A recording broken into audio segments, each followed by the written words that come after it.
প্রিয় দর্শক, আপনার ছোট্ট একটা ব্যতিক্রমধর্মী চিন্তাভাবনা কিংবা ছোট্ট একটি প্রযুক্তি একদিকে আপনার চাষাবাদের খরচ কমাবে, আবার অন্যদিকে চাষাবাদের লাভের পরিমাণ কিন্তু অনেক গুণ বাড়াবে।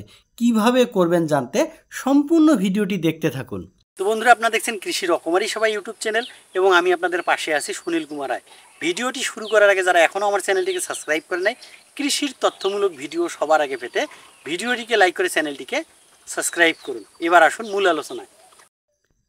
যারা উঁচু জমিতে ভুট্টার চাষাবাদ করেছেন, সেই জমিতে এই প্রযুক্তিকে কাজে লাগিয়ে আপনি আপনার আয় বাড়াতে পারেন। দেখুন দর্শক বন্ধুরা, যারা করোনাকালীন সময়ের আগে 10,000 টাকায় কিন্তু সুন্দরভাবে সংসার চালাতে পারতেন, এখন কিন্তু আয় না বাড়লেও ব্যয় বেড়েছে দ্বিগুণ কিংবা 3 গুণ। কোম্পানির মালিক তার পণ্যের দাম বাড়িয়েছেন, ব্যবসায়ী ভাই তার লাভ বাড়ানোর জন্য আর এক ধাপ পণ্যের কিন্তু দাম বাড়িয়েছে। চাকুরিজীবীরা বেশি বেতনের চাকুরিতে কিন্তু চলে গেছে, কিন্তু কৃষক ভাইরা কি আয় বাড়ানোর জন্য কিছু করার সুযোগ পেয়েছেন? হয়তো বলবেন না, কিন্তু আপনারা যদি একটু অন্যভাবে চিন্তা করেন, প্রযুক্তিকে একটু উন্নয়ন করার চেষ্টা করেন, তাহলে কিন্তু সবই সম্ভব। আসুন আমরা জেনে নেই। তো দর্শক বন্ধুরা, আপনি উঁচু জমিতে ভুট্টা সংগ্রহের পর আমন ধান কিন্তু রোপণ করেন।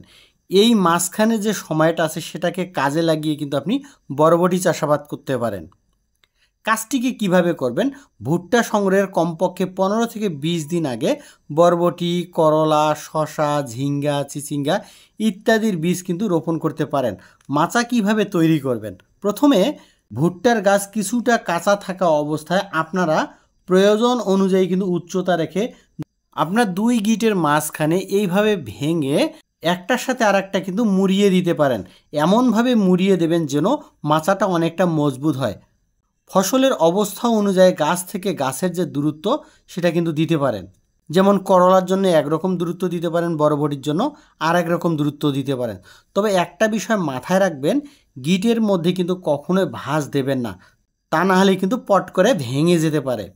যদি এভাবে আপনি মাচা তৈরি করতে পারেন, তাহলে দেখবেন কোনো প্রকার খরচ ছাড়াই মাচা জাতীয় যে ফসলগুলো রয়েছে সেই ফসলগুলো কিন্তু আপনি মাচা তৈরি করতে পারবেন। তো বন্ধুরা, ভিডিওটি যদি আপনাদেরকে ভালো লাগে, চাষিদের কল্যাণে আপনার ফেসবুকের টাইমলাইনে শেয়ার করে দিতে পারেন। তো বন্ধুরা, এই ভিডিওটি কেমন লেগেছে কিংবা চাষাবাদের কোন বিষয়ের উপর আপনি ভিডিও দেখতে পছন্দ করেন, অবশ্যই কিন্তু আপনার মূল্যবান মতামত কমেন্টে জানাবেন।